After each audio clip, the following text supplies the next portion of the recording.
रेगिस्तान में भूख से बेहाल एक हिंदू और एक ईसाई भटक रहे होते हैं। तभी दूर चमकती हुई एक मस्जिद दिख जाती है।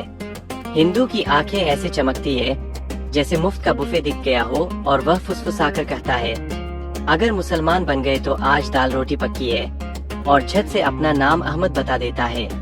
ईसाई आराम से कहता है, मेरा नाम माइकल है, जैसे उसे पहले से पता हो कि ट्विस्ट आने वाला है। इमाम साहब मुस्कुराते हुए दोनों का स्वागत करते हैं, तुरंत फरमान जारी करते हैं, माइकल के लिए खाना लाओ, और फिर अहमद की तरफ देखकर मासूम सी मुस्कान के साथ पूछते हैं, और अहमद साहब रोजे कैसे चल रहे हैं?